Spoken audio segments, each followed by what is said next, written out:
Les Refouat Ben Rachel, quel son calcul là qui souffle le pauvre. Hachem, notre ami qui souffre. J'ai demandé sur le groupe, il y avait pas. Faut le mettre sur le groupe. Eli Shalom Ben Rachel. Ils n'arrivent pas à lui enlever ils n'arrivent pas à évacuer le caillou. Parce qu'il m'a dit Oren hier après-midi, s'ils n'arrivent pas à parler normal, ils vont en prendre sur le laser. C'est ça aujourd'hui. Donc il y a écrit en Torah, Vayomer Hashem el Moshe lech el ha'am vekidashtem hayom umachar vechibbesu simlotam. C'est-à-dire que dans la parashat Yitro, on voit ici donc Hachem qui annonce qu'il va donner la Torah, machin, et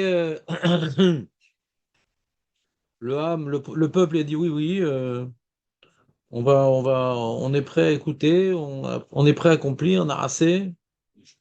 Non, d'abord c'est Naasé. Quoi? C'est tout court, là. Naasé, ouais, on va faire. C'est quoi Naasé Venishma, David? Non, ça c'est la Gemara, c'est pas du tout le pshat. Pas du tout le pshat. Le pshat c'est Naasé. On va faire ce qu'on a entendu et on va écouter la suite. Donc, On va faire ce qu'on a. on n'a entendu que 10 commandements, hein. 10, parce que Moshe leur a expliqué. Et 2, c'est pas écrit dans la Torah non plus. C'est la Gemara. Vayomer Hashem el Moshe lech el ha'am. Le peuple Kidashtam Ayom ou Machar, qui soit sanctifié, sanctifie-les aujourd'hui et demain, Vechib Besu Simlotam. Alors quand on parle de... Le mot mikvé ne figure pas dans la Torah, ouais. Ah, ne figure pas. On parle en termes de tahara. Soit on parle laver vos vêtements et on sait, ah, s'il faut laver les vêtements, à plus forte raison le mikvé. Non. Chipsou Simlotam, de là on apprend le mikvé. Il y a une différence entre les Kadesh ou les Taher. Il y a une différence entre les Kadesh et les Taher, David, ou pas? Je vous remercie, David. Je t'écoute. Ça, c'est être à part, c'est une forme de retrait. D'ailleurs, c'est que je change mon état. Mais la doucha, c'est. Bouche aussi, on peut changer d'état. On passe de Chol à Kadosh. Les deux, c'est un changement d'état. La séparation de la doucha. Si tu veux, hein. Tahor, c'est enlever un problème. Kadosh, non. D'être Chol, c'est pas un problème. C'est un état. Il y a des choses qui sont Chol, des choses qui sont Kadosh. Mais Tahor, c'est ce qui est pas tamé. D'accord? Donc quelqu'un qui n'a pas été en contact avec la Touma, la question de la Tahara ne se pose pas. Tahara, c'est revenir à la case départ, Tahara. Bien que nous voyons dans Parashat Noach qu'il y a les béhémoth théorotes.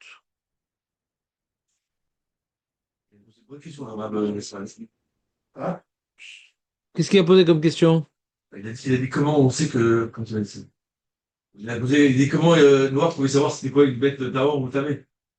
Il a pas la Torah. Donc, Oui, c'est Rachi qui dit. Même Jonathan t'aurait dit la même chose. Il connaît Rachi. la question extraordinaire. Baruch Hashem. C'est bon, pas chose de dire la Torah comme ça. Mais t'as bien profité de cette soirée ou pas, David? Oui. Bon, Très bon.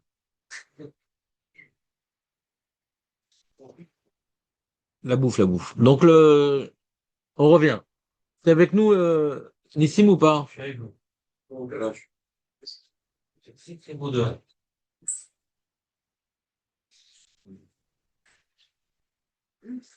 T'as besoin de marcher un peu ou pas? Ah, Mais je te donnerai un exercice à faire pour le dos, David. ouais.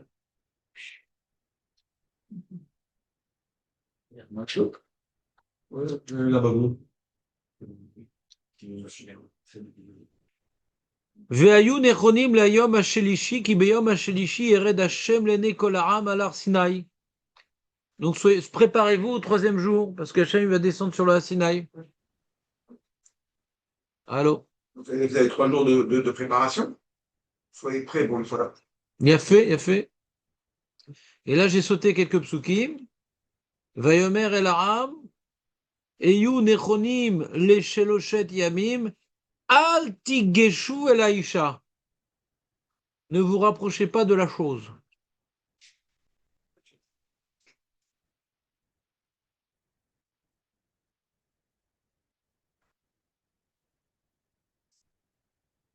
Ah, Marco, t'as traversé en canoë-kayak? Ah, ouais. Il n'y a pas de Milan. Il n'y a pas de Milan. Il n'y a pas de minyan? Toi, t'as dû prier chez les ennemis? J'ai revenu le track. Ah, mais c'est tard là-bas. Ah, 6h30, je comprends pas. C'est la mienne. Non, c'est d'heure. C'est d'heure. Viens ici. Nous, il y a Mignane tous les matins. Ça t'a décoiffé cette affaire. Le reste, ça dure longtemps. Ouais. Toujours de se faire Torah. Ils prennent leur temps, ils chantent, ils vont. C'est énorme. À la fin, ils battent la prière. Ouais. On va être allé au coup, non? Bien sûr. Tout est les Shem Shamaim. Attends, on se relève, ça me l'a. Ah oui. Alors, c'est quoi ce qui est écrit dans le Passouk 10? Tiens, Marco, en l'honneur de ta nouvelle coupe de cheveux, regarde. Il est marqué Vekidashtem. Vas-y, Kidashtem.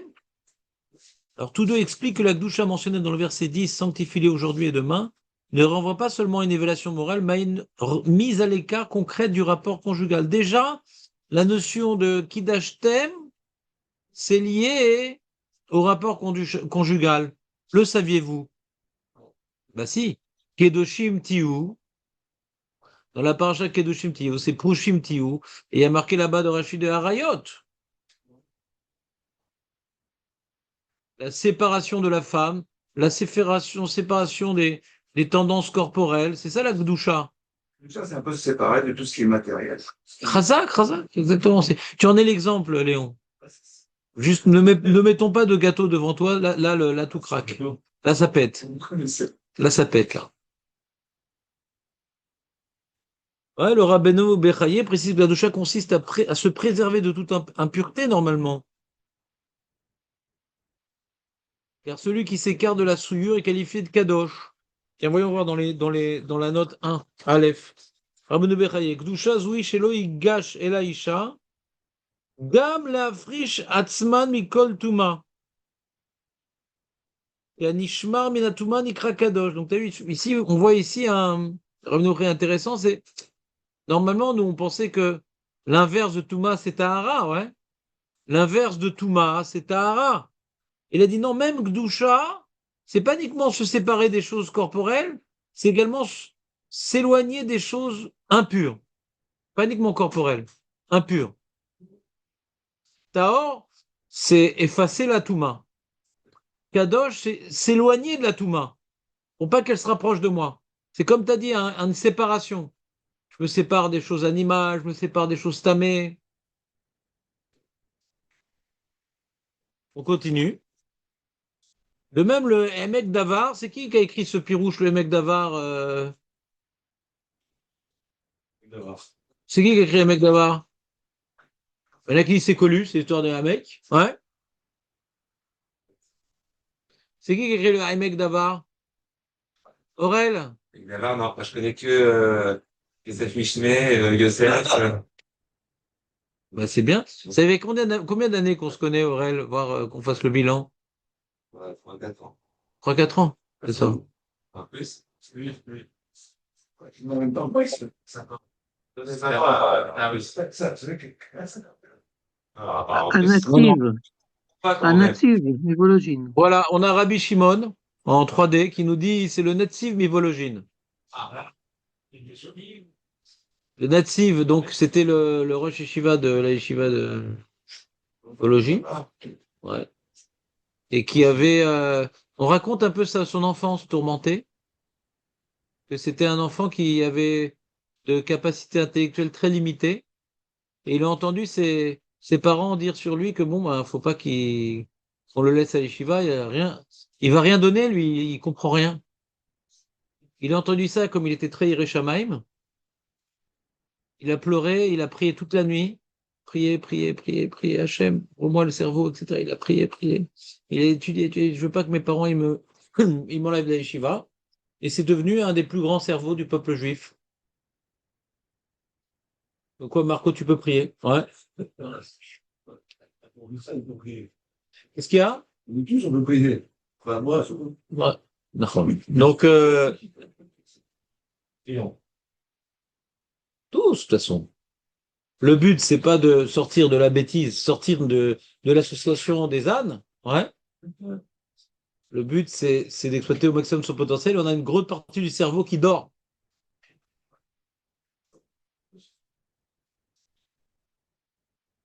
Et donc, le Netziv, il explique comme ça. Il commande que Dieu n'a pas précisé en quoi consistait la sanctification. Il y a marqué, tu vois, Ve'omer Hashem el Moshe, l'air el ha'am, ve'kidashtem, ve'kidashtam ayom. Bema. Dans le passage, c'est pas précisé quoi. Tu as tourné la page. Bête. Hein? Dans le verset, regarde le verset 10, en français.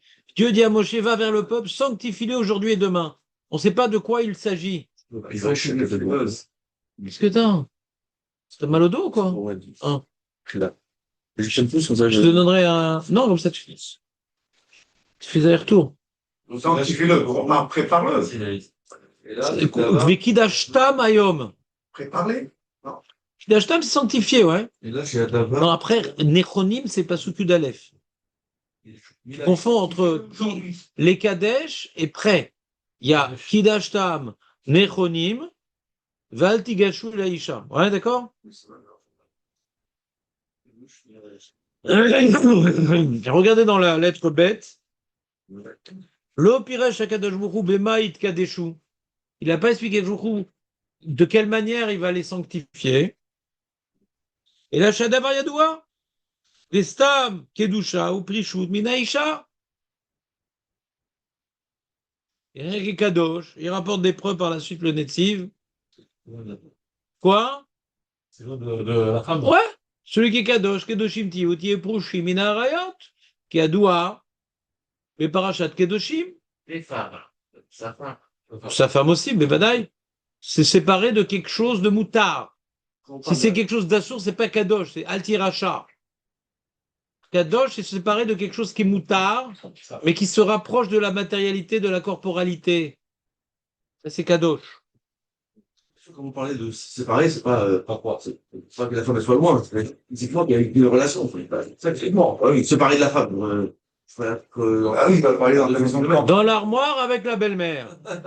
Il est ouf. On parle de relation. Hein. C'est moi le maître de la télécommande, s'il vous plaît. Tu arrêtes. Léon, assis-toi et arrête tes chalates. Arrête tes chalates.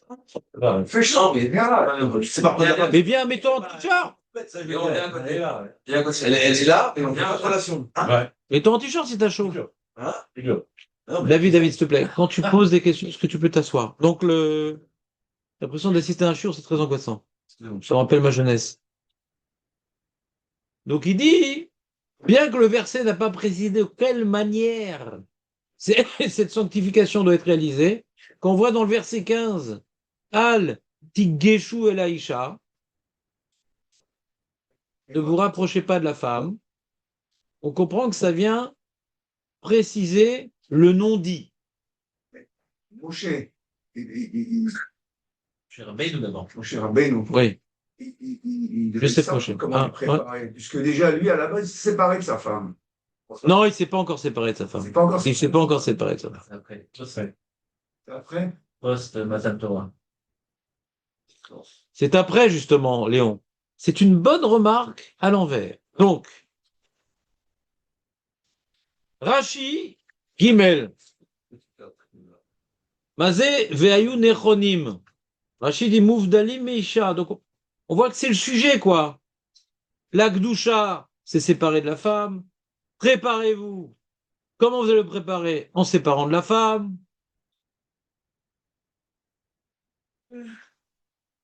Et Rashi sur Al-Tikshu et l'Aïcha. Ne vous rapprochez pas de la chose. Regardez Rashi d'Alet. Non, t'es dans la bonne page, c'est bon. On est dans la page 4. Kol. Sheloshet yamim alalu, kede shiu anashim, tovlot leyom hashelishi, vetiena teorot, lekabel Torah. Sheim eshamshu tor shlosha yamim, parce que si elles vont, s'il y a des relations entre l'homme et la femme durant ces 3 jours-là, on a un problème, même s'il va au mikvé le dernier jour avant Matan Torah, ça ne marchera pas parce qu'elle va être. Kerry. Comment on l'appelle? Paulette. Paulette. Elle va être Paulettette, Paulette. Shema tiflot Aisha shirbat zera lachar tvilata vetarzor vetitamei. Aval mi sheshahata shlosha yamim gvar azera masheach. La zera, elle a plus le statut de semence. Apta fécondé. Et donc, du coup, même si elle vient avoir une afracha de zera, c'est plus de la zera, donc le mikvé, il fonctionne. C'est ce qu'on a étudié un petit peu, mais là, vous l'avez vu dans les mots. Non, David, aucune remarque. Et donc, on voit ici que ça soit gdoucha, que ça soit préparez-vous, sanctifiez-vous. On vient focaliser sur le pasuk Tetvav qui dit Al tigeshu el Aisha. Donc, la question fondamentale, Aurel, même si la Torah relie clairement la séparation conjugale à la préparation au Sinaï, une question demeure. Pourquoi cette relation posait-elle problème dans le cadre de la révélation? C'est quoi le problème d'aller avec la femme? Tu oublies l'importance du moment, à savoir que va recevoir la Torah. Donc toi, tu vas t'amuser à batifoler. Batifolé. Quelle définition étrange du rapport conjugal. C'est Ouais. ça. Ah, mais attendez, il parle pas de l'évader à Rayot, donc c'est. Avec sa femme, on parle, ouais. Ouais, c'est vrai, ouais. Sa chose. Ah, regarde, c'est autre chose. Vous avez la chose. Et Arvin. C'est un rapport avec la semence, c'est pas un rapport avec la relation. S'il te plaît, tu parles pas comme ça sur ton avec Léon. D'accord? Ça aurait pu être ton père. Techniquement, il a expliqué le Rachid. Techniquement, il a expliqué Rachid. Voilà. T'as pas compris la question. On relit la question. Une question demeure. Elle est où celle-là? Quoi? La question. La question fondamentale. Elle est où? La question fondamentale. Cherche. Ah oui, c'est là. C'est aussi une histoire de 3 jours. Avec Bekdoucha. Une question demeure. Pourquoi cette relation posait-elle problème dans le cadre de la révélation? Pourquoi fallait-il s'écarter de la femme? Parce que le problème. Alors qu'il ne s'agit pas d'un acte interdit, mais d'une union permise. C'est quoi le problème? C'est que la femme, elle devenait Plouta. Pluta. L'homme, une fois qu'il a fait la chose, il peut aller au mikvé, il est propre. Alors que la femme. Mais c'est quoi le problème du Kéri par rapport au Madar Sinaï? On tourne autour du gâteau. C'est quoi un problème? On voit que celui qui était Metzora, celui qui était Zav, n'importe quel Touma n'aurait pas forcément posé problème. Ici, on vient ici focaliser sur un problème, le problème de Kéri. Pourquoi celui qui est Bal Kéri précisément, ouais, un problème de bénéficier pleinement de la révélation sinaïque? Kaloudroche. Non. Oui, Kaloudroche. C'est un bon Kaloudroche. Bah si.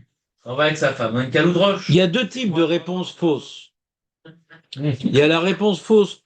Peut-être, Raph, c'est ça? Voilà, c'est ça. L'autre. Voilà.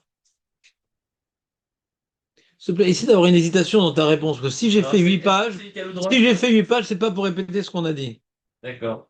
Un petit peu de flair, s'il te plaît, Nessim. On s'oublie. Peut-être, je sais pas, dans cet acte. Oublie-toi quelques instants, comme ça on peut continuer.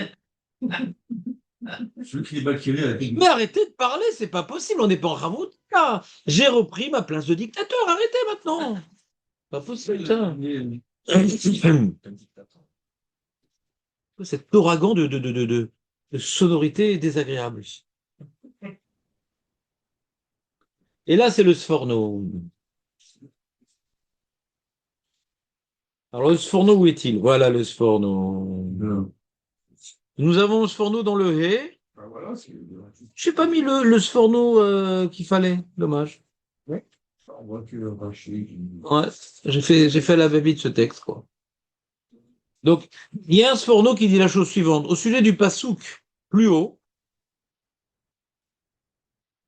Ba'avour Ishma Ha'am, Vegam Becha Yaminu Leolam. On voit que l'enjeu du Ma'amad Har Sinai, c'est que le peuple l'entende et qu'il croit en toi à tout jamais. C'est qui toi? C'est Moshe Rabbeinu. Yaminu, Efsharut, Nevoatera, Shetie Panim El Panim. Il y a la névoie et il y a la névoie de Moshe. D'accord? Quelle est la différence entre Aurel? Oui. Qu'est-ce que tu fais là, Aurel? Je l'appelle, il est là. Incroyable. Tu sais bien mimer. Écoute-moi, Aurel. Mhm. Il y a la névoie classique et la névoie de Moshe. Tu pourrais m'expliquer la différence? La névoie classique et la névoie de Moshe. Ah, La névoie de Moshe. Et ça fait quand même 4 ans que tu es là, donc tu as dû l'entendre une fois. La névoie de Moshe, c'est un prophète. Donc c'est un chizien, il reçoit directement de. Voilà. Et les autres prophètes? pareil, ça Qui est dans la nuit, genre les vacances. serait quelque chose. C'est des images. David, tu t'appelles Aurel? Et les autres prophètes, c'est différent. C'est pas Kavod de Aurel. C'est pas mal, ça. C'est bien ça. Il allait le dire. Merci. Qu'est-ce que je vais mettre maintenant sur sa note semestrielle? Oula. Non. Il le Ça savait, serait sympa. il le savait, c'est moi qui ai payé les mois. Ça serait sympa. Non, il ne le savait pas. Et en plus, il y avait un problème parce qu'il n'existait pas de barème pour Aurel. On ne savait pas quoi écrire. En fait, c'est bien ça. Ça me tirait. Ouais, ça me tire. Vous voulez que je vous note? Bah, Ouais. Oui, mais je ne vais pas me faire des amis. Hein. En fait. Non, mais des contrôles avec des QCM à la fin. Pour avoir quelque chose. De chaque sujet. Genre, soi-disant des contrôles. Non, c'est vrai. J'ai fait ça. J'avais fait des contrôles. C'était une catastrophe. Une catastrophe. Très bien. C'était pas du tout. Pas du tout. C'était une cata. J'étais écœuré. Parce que ça me prend du temps de faire le contrôle et le corriger. J'ai dit, mais quoi, c'est vraiment des abrutis finis? Ouais. Vous préférez un peu C'était terrible. C'est pour moi, j'ai failli rien. Mais non, je vais continuer ma vie normalement, mais j'ai failli faire des choses très graves. Ça me fout de penser.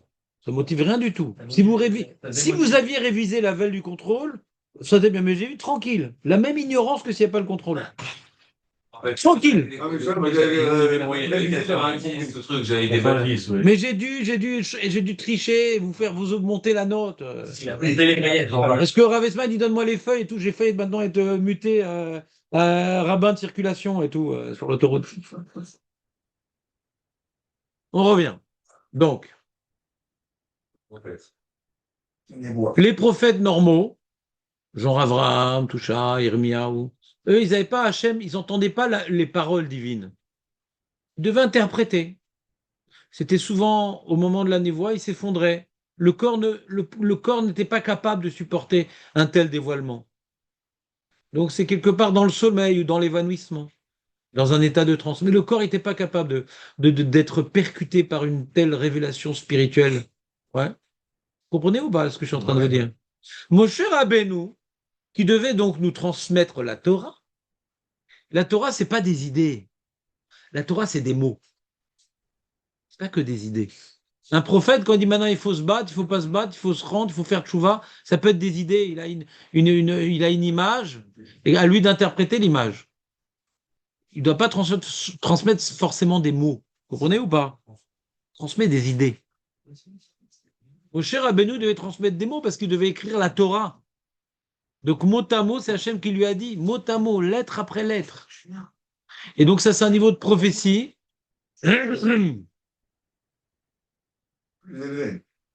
qui n'a rien à voir. Ça s'appelle Panim El Panim. Tu te tiens devant Hachem et Hachem, il te parle. De ton vivant. De ton conscient, en plein éveil. Ça arrivait qu'à Moshe Rabbeinu, ça. Et Bilam. Alors comment c'est Et Bilam. Alors comment c'est qu'on a les textes Et Bilam. ah, S'il te plaît, je suis en train de faire mon... Et Bilam. les textes des Attends. Pourquoi Bilam? Non, on dit pourquoi Bilam? Oui, pas Bilam. Tellement un mec rachat, pourri, qui était associé avec Brigitte Bardot pour les ânes. Où est-ce qu'il faisait des ânes, hein, l'association? Bilam.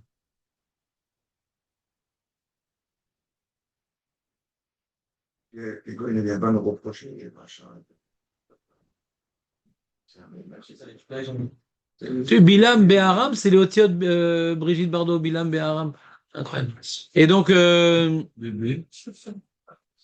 Bien arabe, c'est quoi bien arabe? non, j'ai inventé un truc. Donc, sinon, ça marchait pas. L'histoire, on reprend, on reprend. Les mentir, moi, j'ai pas. On revient à l'histoire, on revient à l'histoire, les amis. Bilam, il devait prouver aux Goïms. Les Goïms disent, oh, c'est facile, vous les Juifs, d'être tzadikim, machin et tout, parce que vous avez eu un prophète comme Moshe. Si nous, on avait eu un prophète comme Moshe, qui reçoit les ordres d'Hachem, nous aussi, on aurait été tzadik. Alors Hachem dit, d'accord, on va vous donner un prophète qui a le même niveau de prophétie que Moshe. Et pourquoi le même niveau? Parce que si c'est un prophète qui doit interpréter les images, il peut pas, il est tellement bête, tellement tamé, il va rien comprendre. Un prophète, pourquoi il doit être sadique, racham, midot tovot? Parce que pour interpréter le message de manière objective, il faut être un très haut niveau pour pas ramener le truc à lui. Mais savoir interpréter ce que Hachem il attend en s'effaçant. Il faut être anav. Mais Bilam est anav. Vous comprenez ou pas?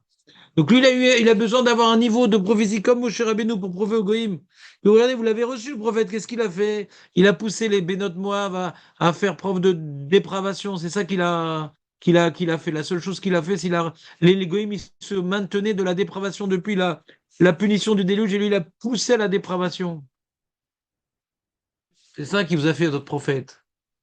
Fin de parenthèse. Donc Moshe, il a eu un niveau traité. Et là, ce panim el panim. Ouais, comme t'étais pas là, on a fait un autre sujet, Julien. On s'occupe, qu'est-ce que tu veux, pas tout à fait sur tes épaules. Le panim el panim. Donc le Ham Israël, Hachem voulait dévoiler au Ham Israël, non pas la névoie, il connaissait la névoie. Oui, il connaissait la névoie, le Ham Israël. Moshe Rabbeinu avec les 10 plaies, ils ont bien vu qu'il y avait une névoie. Pas besoin de leur prouver la névoie. C'est une question. Pourquoi Bechai Amenu Leolam? Il a déjà fait plein de nissim, Moshe. Il a déjà prouvé que Hachem s'adressait à lui. Qu'est-ce que ça va rajouter maintenant? Qu'est-ce que ça va rajouter le Mahamal Arsina? Il demande le Sforno. Tu comprends en réel la question ou t'es déconnecté? Allô? Il y a écrit dans le verset, grâce à la révélation sinaïque, Becha, Yaminu, Leolam, ils vont croire en toi pour toujours. Mais pourquoi déjà il y a eu les 10 plaies d'Égypte? Hachem, il s'adressait à Moshe Rabbeinu. On voit bien qu'il y a de quoi croire en Moshe. Qu'est-ce que la révélation sinaïque va rajouter? Vous comprenez la question ou pas? Je veux pas de réponse. Est-ce que vous comprenez la question? Quand Moshe s'adressait à Kadosh Baruch Hu, il n'y avait pas les Bnei Israël, alors que là, il est présent. Ouais. Bonne réponse. Le Sourno propose une autre réponse. Mais par défaut, on peut imaginer que comment Moshe, c'est juste un magicien? Comment il a pu faire tellement de miracles et comment il a pu... Et Makat Bechorot, machin. Donc, ouais, il y a eu des choses quand même. C'est-à-dire quoi? C'est-à-dire que Hachem, il a besoin de prouver qu'il existe. Mais non, on parle Lamine Bemoshe, pas Bay Hachem. Oui, mais quand il est tout seul, Moshe, en Égypte, oui. Et il parle à Dieu, les Israéliens ne sont pas là. Donc... T'as déjà répondu ça. Ok, mais ils peuvent s'imaginer que de Shalom, il n'y a que lui, il n'y a pas autre chose. Il n'y a que Moshe. Il n'y a que Moshe. Donc ils sont déjà Mahamin, Bemoshe. Mais là on dit, t'es pas avec nous dans le Passouk. Grâce à la révélation, on va être Mahamin, Bemoshe maintenant. Parce qu'ils vont comprendre que Vachement qu'avant, ils n'étaient pas Mahamin, Bemoshe. Ils vont comprendre que c'est Dieu qui dit directement à Moshe, ils vont le voir en face d'eux, quoi. Avant, ils ne le voyaient pas en face. Voilà. Non. C'était mal exprimé, ça me fait mal aux oreilles. Ouais. Mais comment ils vont voir ça? Mais attendez, laissez le sport nous parler, c'est pas possible. C'est la pluie, ça nous on est tous... Mais non, mais quand il fait beau. On a envie d'aller vite. Yaminu, dans les mots, hey, Yaminu efsharut nevoatecha chetie panim el panim. Ils vont être mahamin dans ton niveau de prophétie de panim el panim. Qui omnam. Et d'Aberim à Panim et Panim, parce que maintenant, lors de la révélation sinaïque, ils vont entendre les mots d'Hachem. Donc c'est le niveau de Moshe Rabbeinu, hein. Des mots, ils vont entendre des mots. Bilti Shum Chalom, ils vont pas entendre un rêve, ils vont être debout, éveillés. Donc c'est le niveau de Moshe, ça. La révélation sinaïque, c'est le niveau de Moshe, ça. Jamais tu avais réfléchi à ça, David. Tout le monde aura le niveau de Moshe. Keamrou, sauf toi. Keamrou, panim et panim, diber Hashem imachem. Et on voit, il rapporte donc dans le parachat de Vaïtranan. Panim be panim, diber Hashem imachem. C'est mes fourrages dans la Torah. Que Hashem vous a parlé face à face. Le niveau de Moshe, Rabbeinu, panim el panim. Il est écrit au sujet du Ham Israël lors de la révélation sinaïque. Donc c'est mes fourrages qui dit le Sforno dans la Torah. Et c'est quoi? C'est que l'homme, il reçoit une inspiration prophétique en étant pleinement possesseur de ses sens. Il y a combien de sens, Aurel? 5. Vas-y, dis-moi les 5 sens. Louis, Louis, odorat, 14, ouais. vue, le toucher. Je savais t'oublier le 5e. Ah, Hein, et le? Le goût. C'est Le goût. la Torah, ça. Nachon. Le goût. Nachon, nachon. Comme c'est pas de la Torah, c'est pour ça que j'ai demandé à toi, Aurel. Les C'est le genre de trucs qu'on découvre souvent dans le Sadé. Baiser, rajou, les nimna. Nata yaminu gambecha, chetien nevoatecha beofenze. C'est-à-dire, ce qui va être découvert par le Ham Israël. Tiens, Julien. Non, laisse, David, il a besoin de marcher, le pauvre.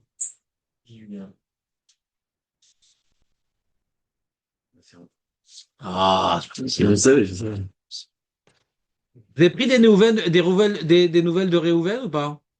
Non, mais il est pas bien, là. Ouais. On a pris pour lui lors de ton absence. Il va se faire enlever aujourd'hui. Ah, il va faire l'opération? Pourtant, la ZEM. Ouais, ok. Il est où le truc? Il y a d'autres. Non, le calcul. Ah, ouais, je sais. Bah oui, s'il est Je sais pas, non. Ah, mais les autres, c'est pas. les vaisseaux. Il est en plein Star Trek, le mec. Donc on a prié pour lui, et n'oubliez pas de prier aujourd'hui pour lui. On a prié pour le chou, Eli Shalom Ben Rachel. Ah ouais, ils sont bons. Ouais, ils sont bons. Voilà, et n'oubliez pas de prier pour lui, c'est notre ami. C'est notre frère. Mais aussi. C'est une souffrance, c'est tout, tu peux aller le voir. C'est une souffrance, Ils ont mis au quelque chose. mais il faut tout au moins l'appeler pour celui qui n'a pas la possibilité de le voir, pour témoigner une solidarité. C'est dur la souffrance qu'il est en train de subir, et donc le sentir pas seul, ça allège un peu sa souffrance. Donc appelez-le, ou si vous avez du temps, visitez-le, ouais, parce que c'est pas évident. L'eau, allez-nous. Je sais pas, on a l'impression qu'il s'est marié, qu'il nous a pas invités.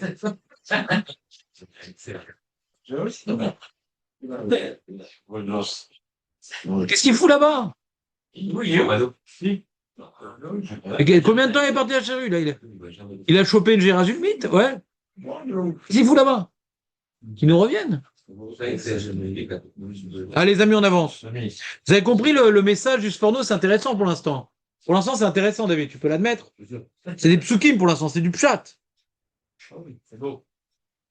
Vézé, eux, ils pensaient que non. C'est-à-dire qu'on peut maintenant recevoir des messages, mais il faut s'effondrer, comme Abraham, Yitzhak, comme...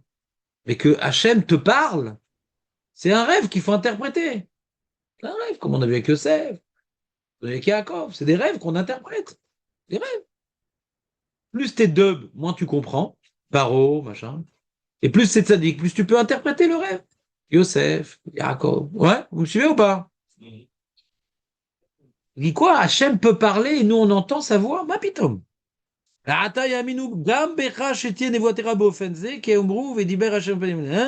On est on est dans le Sforno. 4 Réalim. Vayu Yodaim, Shavot, ou Moshe, Aaron, Myriam, Gvarit Naboui. Ils étaient ma'amin qu'il y avait une névoie, que Hachem, il envoyait des messages et qu'on pouvait être Colette. Ils étaient ma'amin qu'il y a des hommes qui avaient des émetteurs de Emet. Avalo haïta névoie tchum naviad enak imbe marot ou bechalom. La névoie jusqu'à présent, c'était des images en transe ou en étant endormi, des rêves. Kemo. Il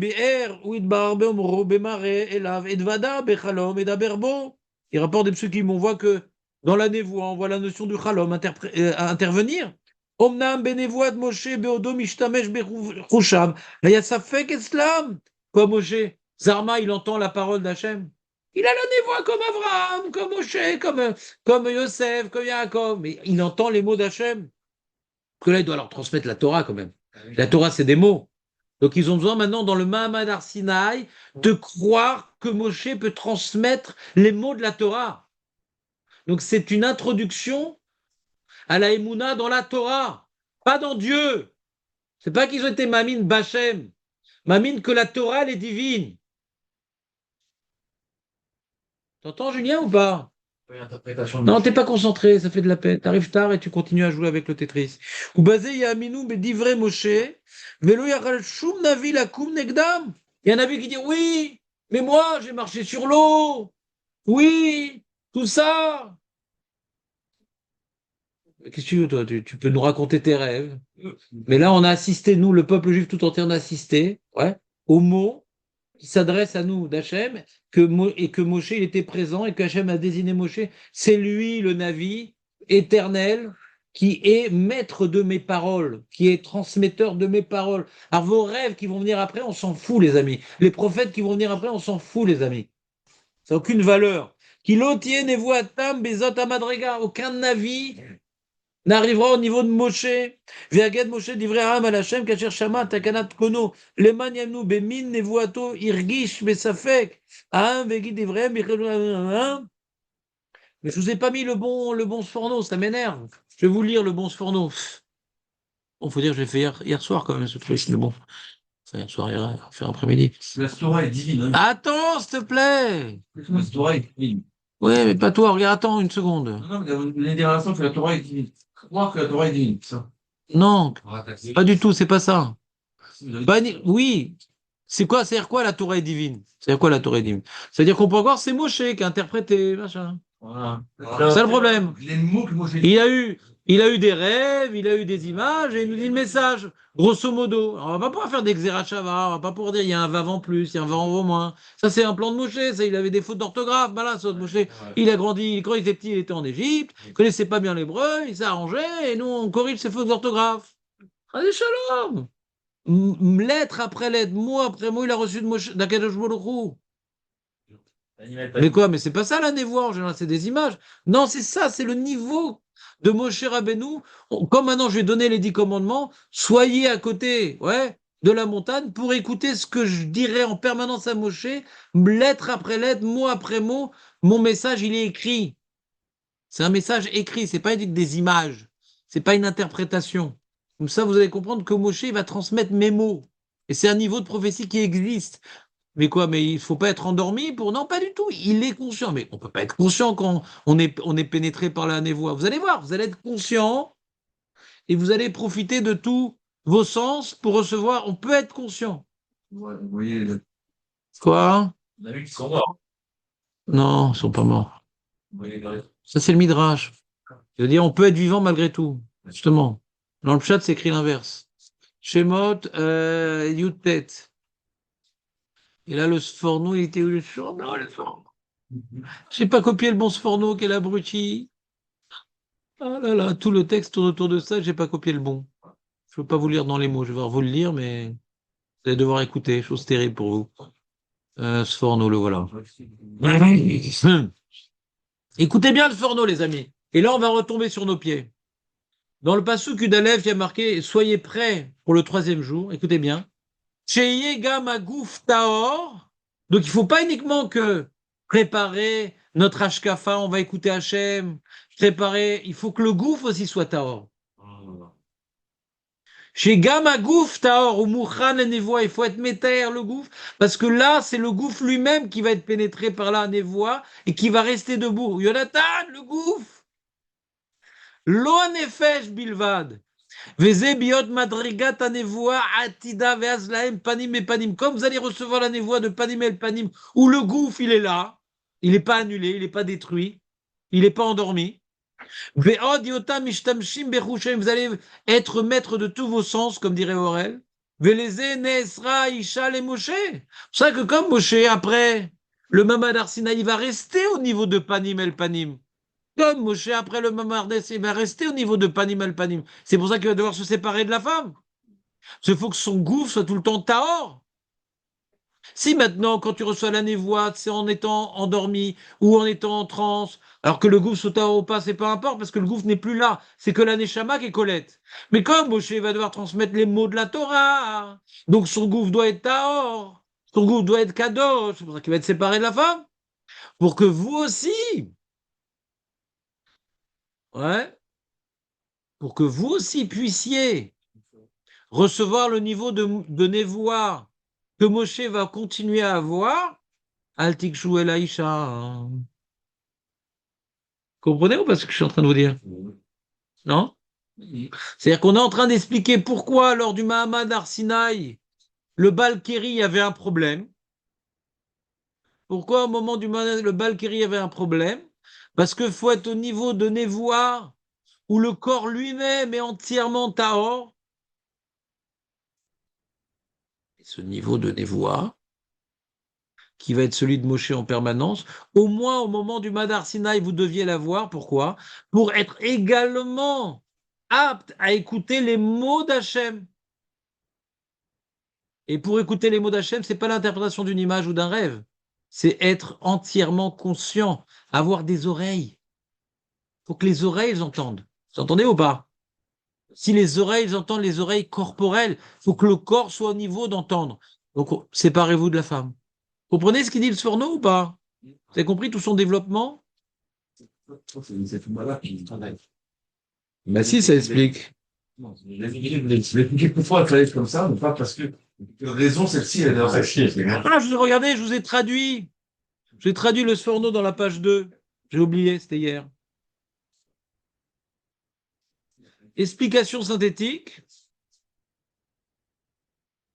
Et l'explication synthétique dans la page 2, ce moment leur a prouvé, 1. Que Moshe recevait bien la parole divine sans intermédiaire, directement la parole. 2. Qu'aucun autre prophète ne pourra jamais égaler ce degré de clarté. 3. Et que le corps humain purifié et préparé peut devenir un instrument de perception du divin tout en restant dans la conscience ordinaire, sans tomber en transe. Vous comprenez ou pas les 3 points? Et là, je vais dire j'ai trouvé après le Sforno un midrash qui va vous déprimer pour certains. Pour les partisans de l'islam, ça va déprimer. Pour les islamisants, ça va déprimer ce midrash. Regardez dans la note Vav. Écoute bien, Julien. Hein? Peut-être. Regarde, j'ai un doute sur toi. Oui. Il y a dans le pasouk, il y a un pasouk dans les psuké des Imra, on dit Matir Asurim, Nachon? Dans les psuké des Imra, on dit Matir Asurim ou pas? Ça vous dit rien ou pas?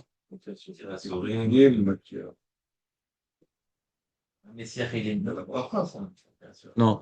Dans les Teilim, on dit Matir Asurim, ça vous dit rien? Regardez, c'est 48. C'est 146. Pour le matin, non? Je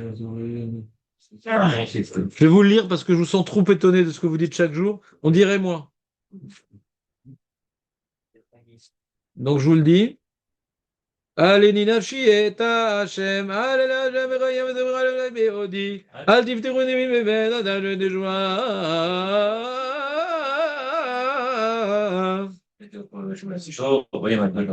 Shomer et Gerim.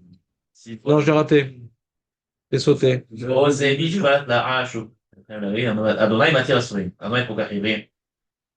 Continue pas souk, t'as dit le Shem Hashem. Les créants. Donc, c'est clair ou pas? Donc, c'est écrit Matira Sourim, et donc le Midrash dans Teilim, il demande Maou Matira Sourim. C'est quoi Hashem, il est Matira Sourim? En Isur Gadol Minanida. Alors, ce pasouk, d'après le Midrash, on parlait à Tid Lavo. Hashem, il va nous permettre quelque chose d'interdit. Donc, de nos jours, la Nida, elle est Asura. La Tid Lavo, la Nida, elle sera Mouteret.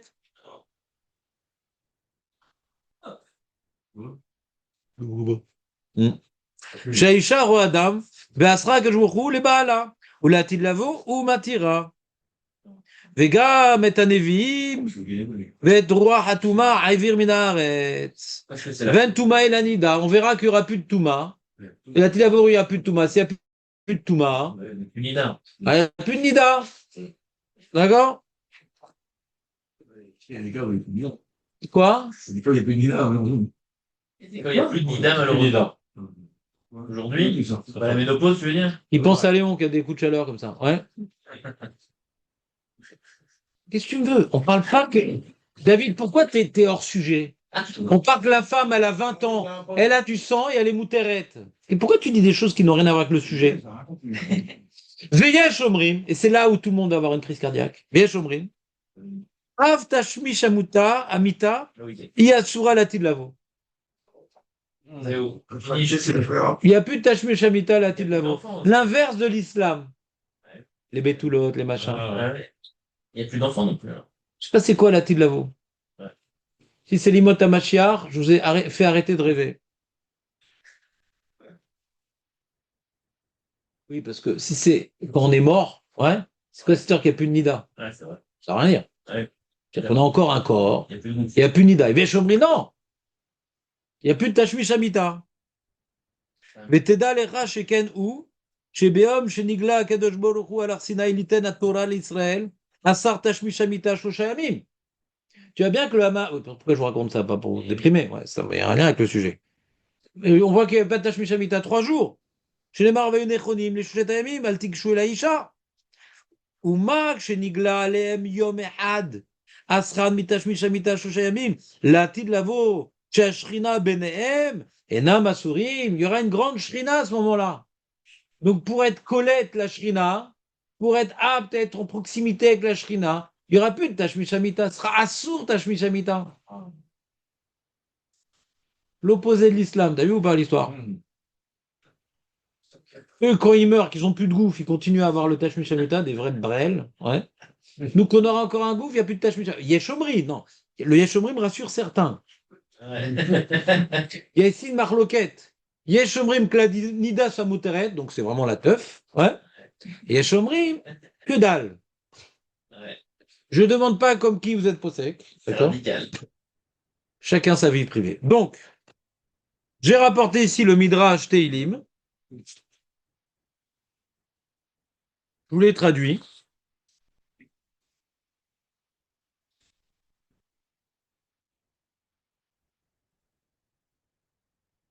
Donc, ça illustre un petit peu l'idée du Sforno dans la mesure où on voit qu'il y a un lien fort entre, pour recevoir la présence divine, ouais, pour recevoir la parole divine. Alors le corps lui-même doit être préparé à cela. Et donc si maintenant il y a la shrina, la tid lavo, donc il y a quelque part un kécher, et un kécher avec Akadosh Baruch Hu, donc il faut être au niveau de ce kécher-là. D'accord? Maintenant la question fondamentale, puisque je sentais que Léon allait poser une question, donc j'ai dû vite trouver une autre question. La question fondamentale, c'est quel rapport avec Takanat Balkeri? Quel rapport avec Takanat Balkeri? Je vais poser une question. Écoute, David. La question est tellement forte, je ne sais pas comment tu arrives à trouver une idée fausse aussi rapidement. Je vais vous poser une question. Si Moshe était venu leur enseigner la Torah, ils auraient besoin de se tremper au mikvé? Non. Pourquoi ils ont besoin de se tremper au mikvé? Pour recevoir la parole divine elle-même. Ou pas? Vous me suivez ou pas? Donc j'ai deux. Mahamad Arséan, une preuve qu'on n'a pas besoin de se tremper au mikvé pour étudier la Torah. Lui, c'est le mec, sa femme. On n'a pas besoin de s'éloigner de sa femme pour étudier la Torah. La raison pour laquelle il fallait s'éloigner de sa femme et se tremper au mikvé, c'était parce qu'on a écouté la bouche d'Hachem. Ouais. Mais si c'était Moshe qui devait s'adresser à nous, En Shum Baya, la preuve, c'est qu'après le don de la Torah, ils retournaient avec leur femme. Et après, c'est le moment où Moshe va commencer à transmettre la Torah. Vous avez dit que tout le monde était prêt et propre. Avant Léon. Mhm. Vous comprenez la question ou pas? Oui. On voit que c'est un truc très particulier, Maman Arsinaï. Comment de là on peut déduire? Takana.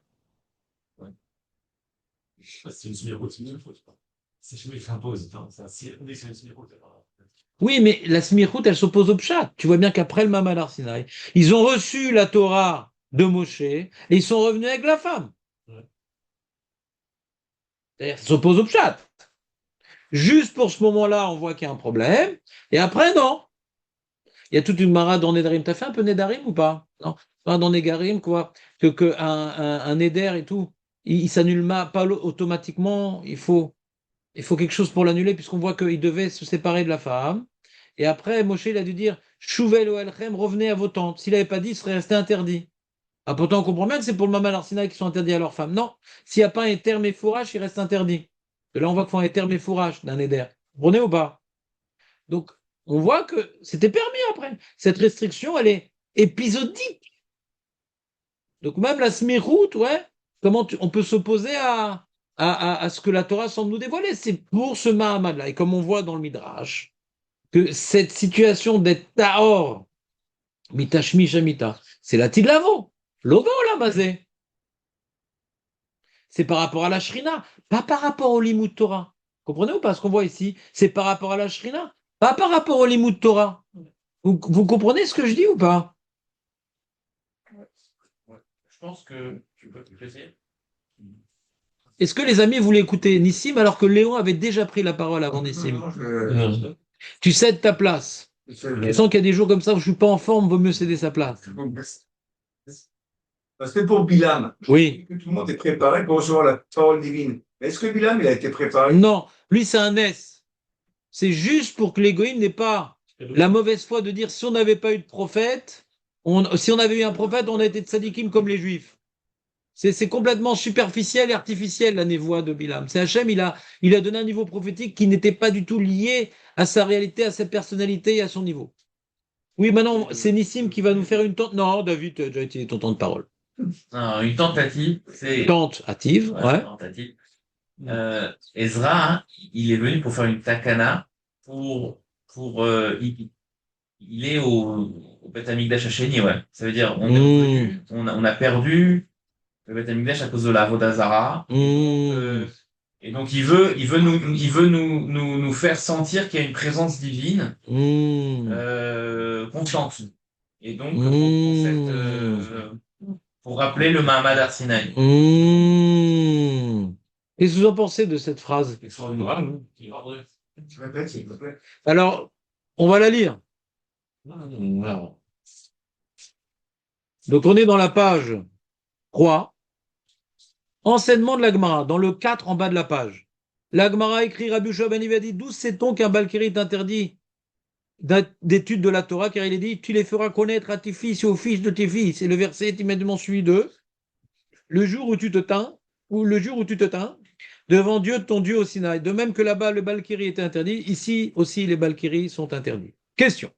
Si la purification exigée lors de la révélation sinaïque avait pour finalité de permettre au peuple de supporter l'intensité exceptionnelle du dévoilement prophétique, et si de fait une telle purification n'aurait pas été nécessaire dans le cas où la Torah aurait été transmise par Moshe seul. Donc, si Moshe nous a transmis la Torah, n'aurait pu être Balkiri, ouais. C'est juste à cause de l'intensité exceptionnelle du dévoilement prophétique, sans révélation directe. Comment comprendre que la Takana d'Ezra soit précisément appuyée sur cet événement du Sinaï pour imposer une exigence de purification préalable à toute étude de la Torah, y compris en l'absence de révélation prophétique et de manifestation directe de la Shrina? Autrement dit, comment justifier le passage d'une Tahara liée à une situation unique, la perception directe de la parole, à une obligation durable? Bon, réponse. La Tahara exigée au Sinaï n'était pas une condition générale pour l'étude de la Torah, mais une nécessité liée à la réception directe de la parole divine. En soi, l'étude de la Torah ne requiert pas un tel niveau de purification. Cependant, après la destruction du premier temple, dont les sages disent qu'elle fut causée par l'oubli, que la Torah est d'origine divine, oubli exprimé par l'absence de bénédiction avant l'étude, vous rappelez ou pas? Chez l'Obichou al-Torah Tehila, Ezra cherchait à rétablir cette conscience fondamentale. C'est dans ce but qu'il s'est inspiré de la Tahara du Sinaï. Non parce que l'étude reproduirait l'intensité du dévoilement prophétique. Non. Mais pour rappeler que même lorsque l'on étudie calmement, tranquillos, avec le café, on se tient face à la parole de Dieu elle-même. De la même manière qu'au Sinaï, le peuple s'est purifié pour écouter la parole divine, Ezra a voulu que l'étude de la Torah soit vécue comme un privilège et une rencontre avec la volonté divine, et non comme un simple exercice intellectuel et non comme un simple exercice intellectuel. T'es avec nous, Aurel, ou ça te dépasse tout ça?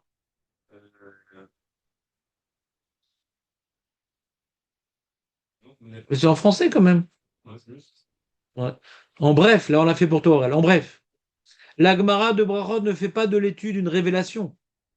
Pas que quand j'étudie, c'est comme si que maintenant tous mes sens doivent être en action, etc. Non, c'est pas ça qu'on est en train de dire. Parce que j'ai une preuve de la Torah, c'était pas comme ça. Quand on étudiait, c'était pas comme ça. L'étude, c'est pas ça. Mais elle exige qu'elle soit vécue à l'ombre du Sinaï. On étudie à l'ombre du Sinaï. Et la Takana d'Ezra traduit cette exigence en pratique, afin que l'étude de la Torah ne perde jamais la conscience de son origine divine. Alors là, la conclusion est très importante, les amis, parce que je vais faire un petit chilou qui va un petit peu préciser ce qu'a dit Nissim. Ce qui ressort finalement de cette Takana, ce n'est pas une exigence de pureté destinée à permettre l'étude de la Torah.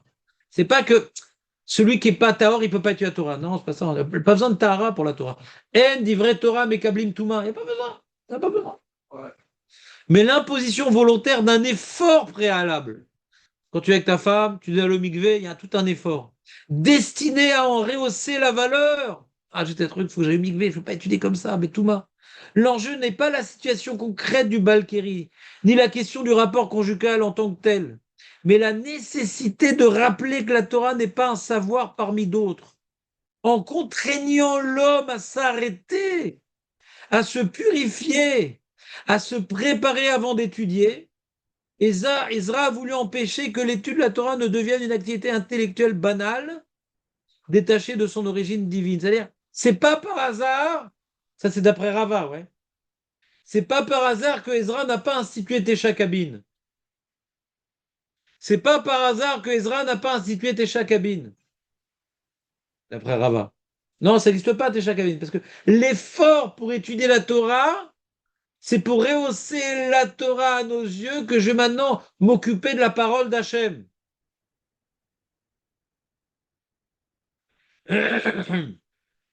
Cet effort imposé fonctionne comme un rappel permanent du don de la Torah. De même qu'au Sinaï, la parole divine n'a été reçue que prix d'une préparation et d'une mise à part, l'étude ultérieure doit conserver la mémoire de cet instant fondateur. La Takana ne vise donc pas à étudier dans la pureté. Écoutez bien la phrase. La Takana ne vise donc pas à étudier dans la pureté, mais à étudier dans la conscience du Sinaï. Vous voyez la nuance ou pas? Vous ne comprenez pas la nuance? Comme s'ils sont tenus encore devant la montagne face à la parole divine.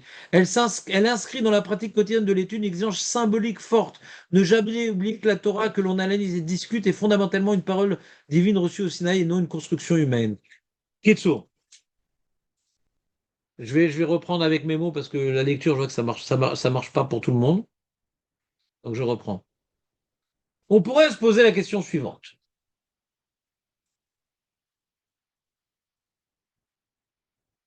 Il y a un problème d'étudier la Torah quand on est tamé ou pas? Alors on dit oui, ben, la manière qu'on a reçu la Torah, Arsina ne devait pas être tamé. Alors aujourd'hui aussi, on doit s'inspirer du même Arsina. On ne doit pas être tamé, c'est pas bien d'être tamé. Alors les générations, ils n'ont pas tenu, on a annulé. Mais c'est en valeur absolue, c'est pas bien d'être tamé. C'est une façon de voir. Je propose une autre façon de voir. Que non, être tamé, c'est pas ça le problème. Le problème, c'est dans quel état d'esprit t'étudies la Torah. Alors, naturellement, quand on étudie tous les jours, pour celui qui étudie tous les jours, ouais, celui qui va une fois tous les 10 ans à une conférence d'un Harim et qu'on a amené un vieux rave et tout, avec une bâche très très blanche qui va dire quelques paroles, alors à ce moment-là, il peut sentir c'est comme Arsinaï. Mais celui qui étudie tous les jours, il y a une banalité qui s'installe. Bon, c'est notre quotidien, quoi.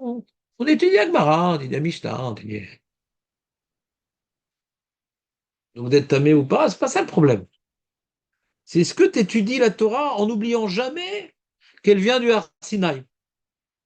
Pour te rappeler de l'origine divine de la Torah, quand on t'impose à chaque fois que tu es avec ta femme d'aller au mikvé avant de toucher à un livre de Torah, avant d'ouvrir un livre de Torah, ça te montre que faut vraiment être à un niveau de pureté pour toucher à la Torah, comme au Har Sinaï. Ça me raccroche au Har Sinaï.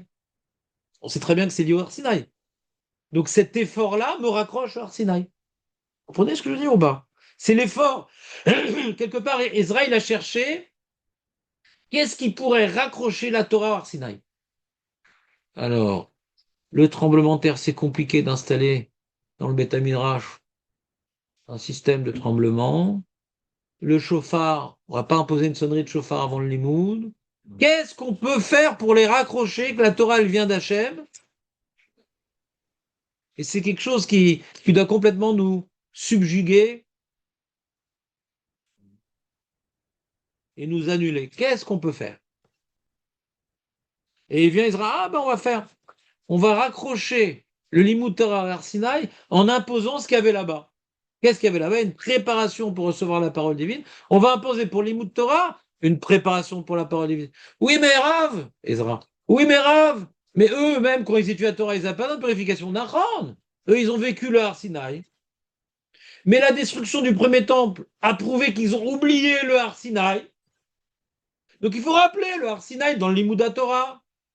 Si on ne l'avait pas oublié, qu'on étudiait comme si on l'avait reçu du Har Sinaï, il n'y a pas besoin de faire une telle takana. Divrei Torah enam mekablim tuma. Il n'y a pas besoin. Mais l'histoire a prouvé qu'ils ont oublié que la Torah, elle est sinaïque.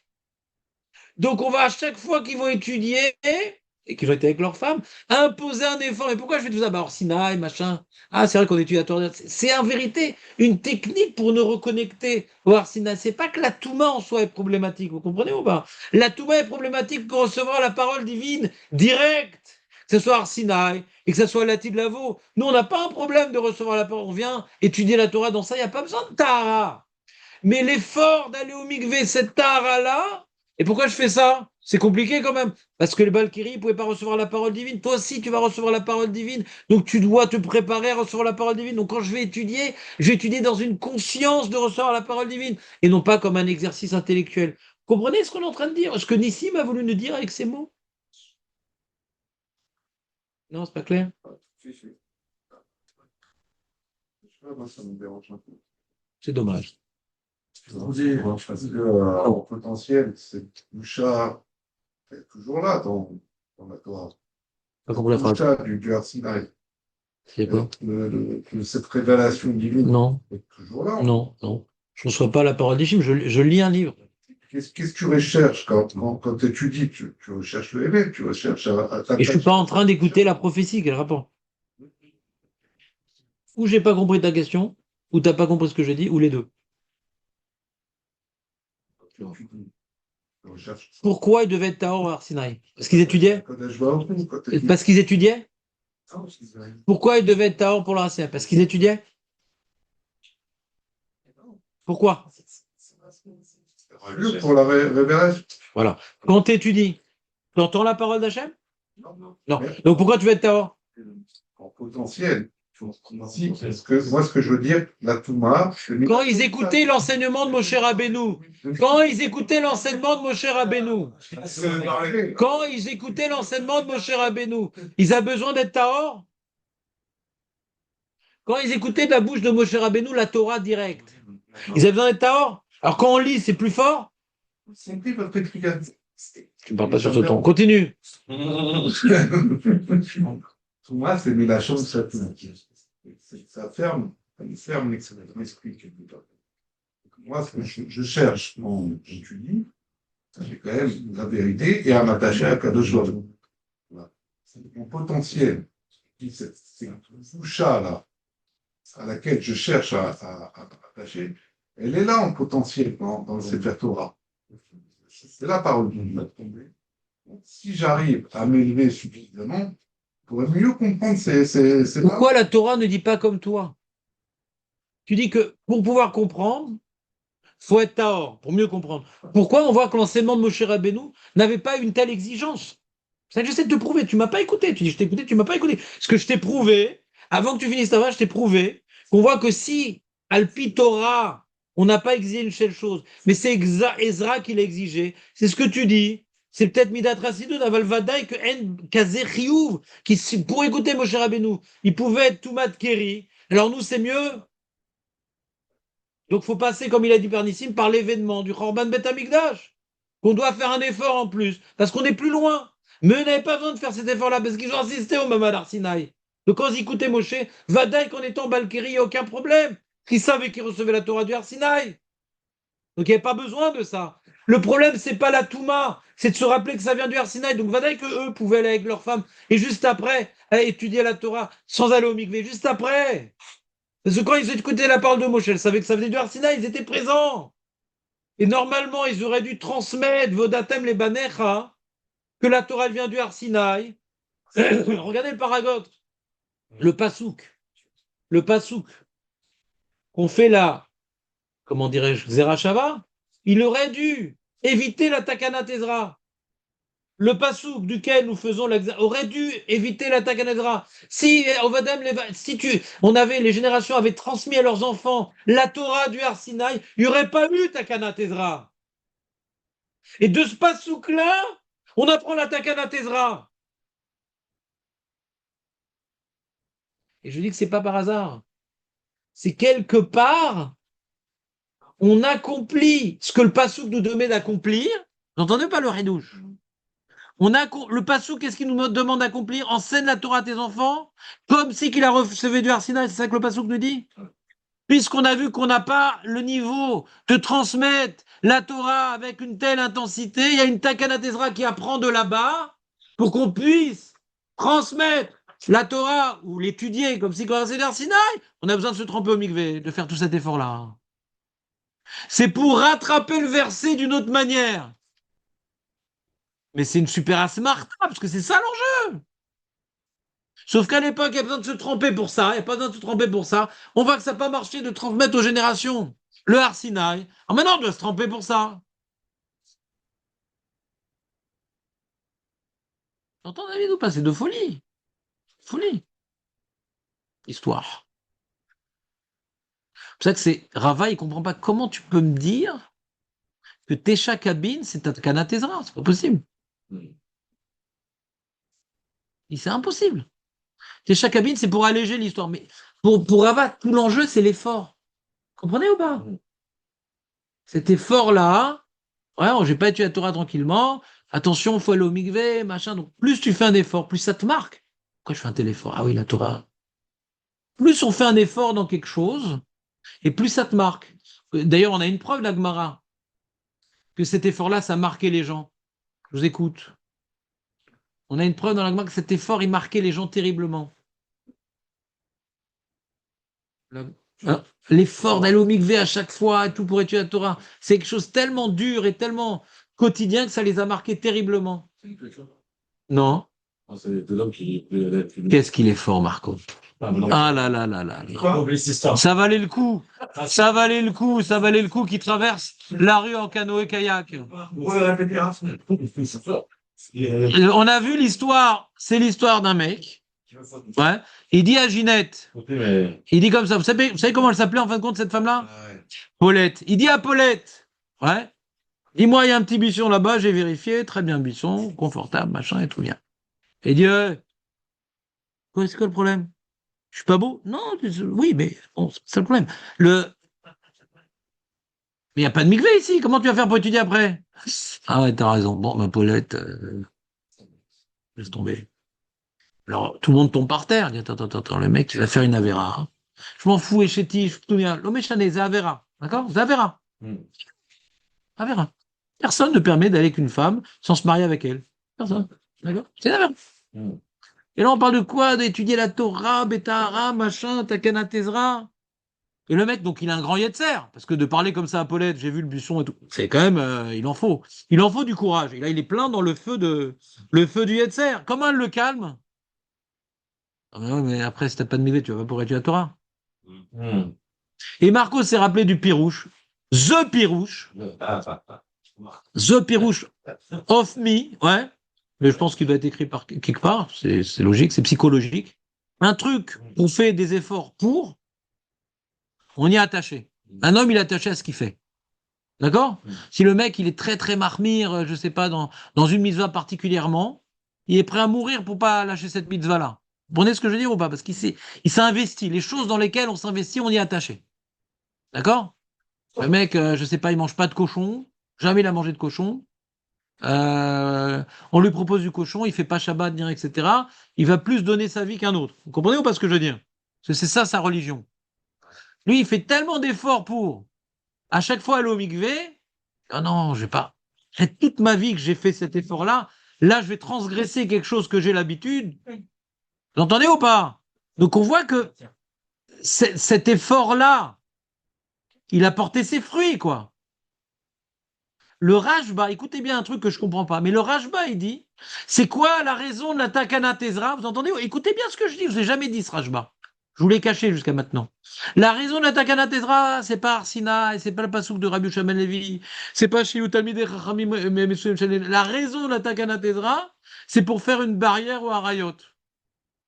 Il apprend toute cette histoire-là, le Rashba. T'entends ou pas? Un truc de ouf. Qu'on leur imposait, en leur imposant de faire un tel effort après le Tashmish Hamita, ça va les éloigner de faire beaucoup de Tashmish Hamita, et ça fait un gros effort. Il y a ce qu'on appelle réflexe conditionné Pavlov. Tashmish Hamita, c'est un kiff, c'est tranquille, c'est confort, mais après, il y a une grande galère. Ça limite la recherche du kiff. Donc ça fait réflexe conditionné. Le mec, il s'éloigne du kiff, du coup. Il y a un grand Yetzer Hara. Et avec cette idée-là, on peut arriver à une autre explication profonde, les amis. On voit que Israël a été Mevatel, le Yetzer Hara de la Vodazara. Et il voulait être Mevatel, le Yetzer Hara de la Vodazara. Il voulait être Mevatel, le Yetzer Hara des femmes. Machin, il laisse tomber, il n'y aura plus d'œufs. Vous voyez l'histoire, il n'y aura plus d'œufs? Il n'y avait plus d'hommes. Ouais, mais ça, un jour, 2 jours, mais après. On a besoin d'avoir Yetzer Hara pour se marier et avoir des enfants. Alors aussi les coqs, il n'y a pas de Yetzer Hara, ma poule, laisse-moi tranquille. D'accord? Pas de pile-poule. Et donc, il a dû laisser le Yetzera des femmes tel quel. Et là, on voit que la Takana Tezra, il vient nous protéger du Yetzera des femmes. Donc, c'est cette Takana Tezra, non seulement elle est liée à la destruction du Beth Amikdash par rapport au rapport qu'ils avaient à la Torah, et elle est liée. Donc, ça répare ce qu'entraînait le Korban Beth Amikdash, et ça répare aussi le Yetzera des femmes qui étaient présents également la destruction de Betamikdash, d'après le Rashba, il dit vous entendez le Rashba, un truc de ouf. C'est ça la Takana Tezra. Pour créer une limite dans le feu du Yetzer. Même dans le permis, il s'entraîne même dans l'interdit. C'est un truc de fou, ce qu'il dit Rashba. Je suis pas sûr que ce soit le pshat, ouais, de la Gemara. Je sais pas comment il arrive à un truc pareil. Alors, Vadaï que pour le Rashba, il comprend pas Abaye, ouais. Parce que Tesha Kabine, ça vient absolument pas limiter le Yetzer Hara des femmes. Une cruche, zéro, tranquillos. Il faut la trouver, la cruche. Bah, alors, faut pas la trouver. Faut être brel pour pas la trouver, une cruche. S'il a trouvé un buisson, le mec, il va trouver une cruche. T'inquiète pas. Il se promène avec sa cruche, ouais. Vous comprenez, les amis, ou pas? Excusez-moi de vous avoir dérangé dans la Ravoda, mais il n'y a pas grand monde. Donc, j'ai dit, bon, j'ai fait une feuille, peut-être c'est le bonjour. Demain, il y a le jeune. J'ai vu que c'est aussi la même tira de Evra. Non. Ah, c'est beau. Evra. On fait une Séouda demain, alors. C'est Ouda. C'est aujourd'hui, les sera. C'est Ouda, le sera. Aujourd'hui, Demain. Aujourd'hui. aujourd'hui, ils ont dit pas d'harmonie aujourd'hui à cause de. Arrête. Je te crois pas. Oui, parce que Ils ont dit ça? Ah, tu connais pas ça, bon. C'est quoi cette synagogue? Peut-être ta famille, il fait pas ça. Ça, ouais, dis du plutôt qu'ils étaient pressés pour aller au boulot. Ezra la Avoda, ça s'appelle Ezra la Avoda. C'est vrai? Ouais. Sympa cette synagogue, j'adore. Tu la connais cette synagogue? Le mec, il y va tous les jours, il n'y a pas d'anonyme et tout. Ah, c'est la Iloula d'un tel, la Iloula d'un tel, la Iloula d'un tel. Tu connais cette histoire d'Issim ou pas, Nissim? Tu connais cette histoire ou pas? Et tous les jours, mais pourquoi pas d'anonyme dans celle-là de Ezra, la celle-là de Moshe Rabbeinu, celle-là? Et il vérifie sur le calendrier, ce jour-là, il n'y a aucune Iloula. Même pas Rabbi Bop Iloula. Rien. Et ils font pas Taranonyme. Pourquoi faites pas Taranonyme? Aucune Iloula. Justement, comme il n'y a aucun Rav Keniftar, viens, on fait pas Taranonyme. Elle est pas mal, ça va. Elle est pas mal. Alors, t'as plus cette feuille ou pas, Nissim? J'en ai deux par contre. Les feuilles, il m'a donné deux. Bon, ça, là. Qui c'est qui a pas eu la feuille? Je vous la rends? Ouais. Non? Faudra me la rendre, je pense. Regarde son. Moi, c'est visage. D'accord. C'est grave. Zach. Demain, aujourd'hui, il y a trop de marins. Ah oui. C'est rien. Il y a toujours que des jeux, là.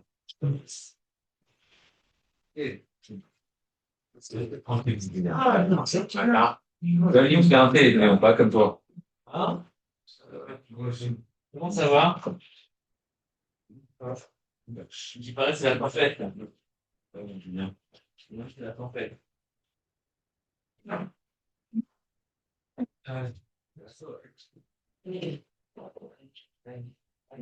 Ouais, chez les mains, avec.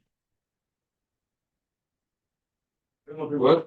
T'appelles sa maman déjà? Comment t'appelles Rachel?